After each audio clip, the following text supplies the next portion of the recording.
નમસ્કાર ખેડૂત મિત્રો, ડ્રીપ ઇરિગેશન બાય સંજય ગોહિલમાં હું તમારો મિત્ર સંજય ગોહિલ તમારું હાર્દિક સ્વાગત કરું છું. અને આજના આ વિડીયોની અંદર આપણે ચર્ચા કરવાના છીએ કે કઈ ડ્રીપ લાઇન વધુ પાણી કાઢે છે, તો એના વિશે આપણે ચર્ચા કરીશું. ખેડૂત મિત્રો વિચારતા હોય છે કે કઈ ડ્રીપ લાઇન વધુ પાણી કાઢે છે, અને એના વિશે ઘણા ખેડૂત મિત્રોને ગેરસમજ પણ છે. તો મેં વિચાર્યું કે ચાલો આપણે એ ગેરસમજ દૂર કરીએ અને આપણે એ વિડીયોના માધ્યમથી સમજીએ કે કઈ ડ્રીપ લાઇન ખરેખર ટેકનિકલી વધુ પાણી કાઢે છે. ખેડૂતોને જ્યારે આપણે ફિલ્ડમાં જતા હોઈએ છીએ અને મળતા હોઈએ છીએ, અથવા ખેડૂત જ્યારે પોતાનું એસ્ટિમેટ કઢાવે છે ત્યારે ખેડૂતોના મગજમાં હંમેશા એવું છે કે 20 mm નળી છે એ વધારે પાણી કાઢે છે, એટલા માટે એ લોકો હંમેશા 20 mmનો આગ્રહ રાખતા હોય છે. તો આપણે આજે આ સમજવું છે કે ખરેખર શું 20 mm વધુ પાણી કાઢે છે, એની સામે 16 mm ઓછું પાણી કાઢે છે.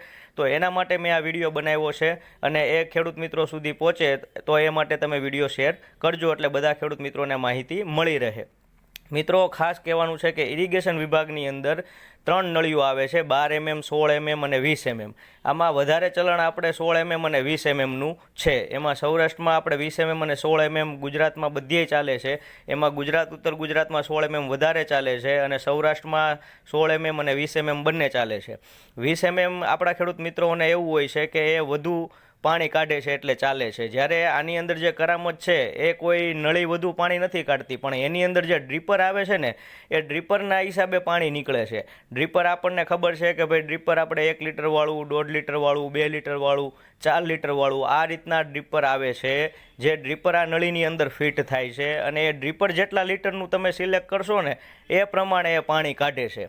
અને ત્યારબાદ એ ડ્રીપરની સાથે સાથે એ ડ્રીપર જેટલું વધુ પાણી કાઢતું છે એ પ્રમાણે નળીની લંબાઈ ઓછી હાલે છે.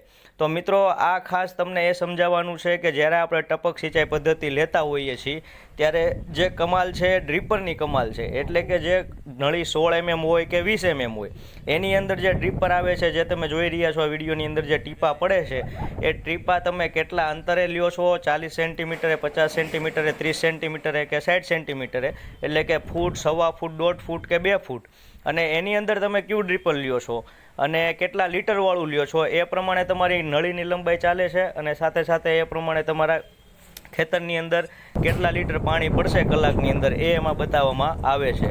તો એટલે ખરેખર મિત્રો, તમે ડ્રીપ લાઇન 16 mm લેશો કે 20 mm લેશો, એમાં પાણીનો કોઈ ફરક પડતો નથી. આ છે એ ડ્રીપર મેઇન વસ્તુ છે, એટલે કે ડ્રીપર તમે કેટલા લીટરનું સિલેક્ટ કરો છો એ પ્રમાણે નળી પાણી કાઢશે. એટલે કે જ્યારે પણ તમે નળી સિલેક્ટ કરો તો એનું ખાસ ડ્રીપર કેટલા લીટર પાણી કાઢે છે એના ઉપરથી આપણી કઈ નળી વધારે પાણી કાઢે છે એ આપણને ખ્યાલ આવશે. જો તમે 16 mm નળી લીધી અને એમાં 4 લીટરનું ડ્રીપર લીધું, એની સામે તમે 20 mm નળી લીધી અને તમે એમાં 1 લીટરવાળું ડ્રીપર લીધું, તો વધારે પાણી 16 mm નળી કાઢતી હશે કલાકે.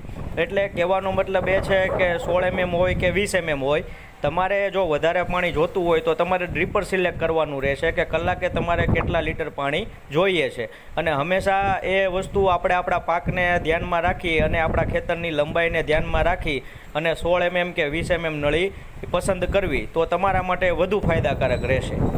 તો ખાસ મિત્રો, આ વિડીયો તમે જોયો એની અંદર જોજો તમે કે ડ્રીપર તમે કયું સિલેક્ટ કરો છો એ પ્રમાણે નળી વધુ પાણી કાઢે છે. તો આશા રાખું છું કે આ વિડીયોના માધ્યમથી તમને માહિતી મળી હશે.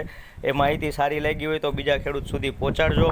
વિડીયો સારો લાગે તો લાઇક કરજો, શેર કરજો, અને હજી સુધી જો તમે યુટ્યુબ ચેનલ સબસ્ક્રાઈબ ન કરી હોય તો સબસ્ક્રાઈબ કરી લેજો અને બીજા ખેડૂત મિત્રો સુધી પહોંચાડજો. આભાર. અસ્તુ. જય જવાન, જય કિસાન.